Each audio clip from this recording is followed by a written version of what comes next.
যদি আমি বলি এটা ভেজ মোমো তাহলে আমায় মারবে না তো? হ্যাঁ বন্ধুরা, এটা ভেজ মোমো বা ভাপা রুটিও বলতে পারো বা পুরভরা রুটিও বলতে পারো। সাইজ অ্যান্ড শেপটাকে ইগনোর করো প্লিজ। আজকাল মোমো ভালোবাসে না এমন লোক খুব কমই আছে, আমিও কিন্তু তাদের মধ্যে একজন। আর তোমরা তো জানোই মোমোর মধ্যে থাকে ময়দা, আর ময়দা তো স্বাস্থ্যের জন্য ভালো নয়।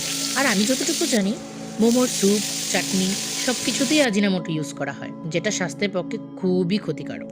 তাই বাড়িতেই যদি মোমো বানিয়ে নেওয়া যায় আর ময়দার বদলে যদি আটা ইউজ করা যায় তাহলে তো খুবই ভালো, তাই না?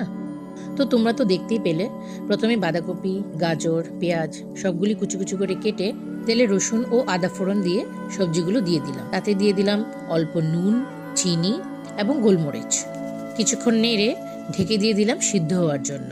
অন্যদিকে আরেকটি প্যানে টমেটো, রসুন ও শুকনো লঙ্কা বয়েল করে ঠান্ডা করে পেস্ট করে নিলাম। এই টমেটো পেস্টটিকে কড়াইয়ে তেল গরম করে তার মধ্যে দিয়ে দিলাম এবং অ্যাড করলাম টমেটো সস, ব্ল্যাক পেপার, একটু চিনি আর একটু লবণ। এখানে তোমরা আলাদা করে রসুন কুচিও ব্যবহার করতে পারো। একটু ধনেপাতা কুচি করে দিলেও ভালো ছিল, তবে ধনেপাতা সেই সময় আমার কাছে ছিল না, তাই দিতে পারিনি। অন্যদিকে মোমোর কোটিংয়ের জন্য নর্মালি যেভাবে আটা মেখে থাকি সেই রকম জল ও একটু লবণ দিয়ে আটাটা মেখে নেব এবং গোল গোল করে লেচি কেটে নেব। সেই লেচিগুলিকে গোল গোল করে রুটির মতো বেলে নিয়ে তাতে বাঁধাকপির যে পুরটা বানিয়ে রেখেছিলাম তা একে একে ভরে নেব। দেখো, আমি মোমো খেতে ভালোবাসি ঠিকই, তবে মোমোর শেপটা ঠিক পারি না।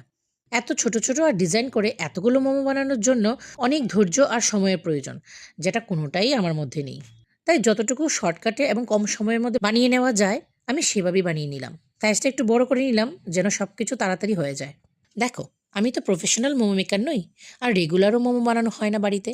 তাই যখনই মোমো বানানো হয় সাইজ আর শেপটাকে যদি একটু ইগনোর করি তাহলে বাকি টেস্টে মোটামুটি ভালোই হয়।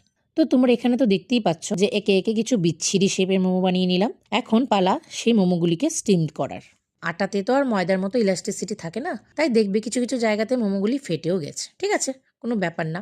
তবে স্টিম করার আগে মোমো মেকারে একটু তেল মেখে নিলাম যেন মোমোগুলি আটকে না যায়। স্টিম হয়ে যাওয়ার পর আমাদের আটা মোমো একদম রেডি। শেপ যাই হোক, বাড়িতে একবার অন্তত বানিয়ে দেখো এই আটা মোমো। স্যুপ ছাড়াই চাটনি দিয়ে বেশ লাগছিল। ভিডিওটি যদি ভালো লেগে থাকে প্লিজ এই পেজটিকে লাইক, কমেন্ট আর একটু ফলো করে দিও। Bye bye.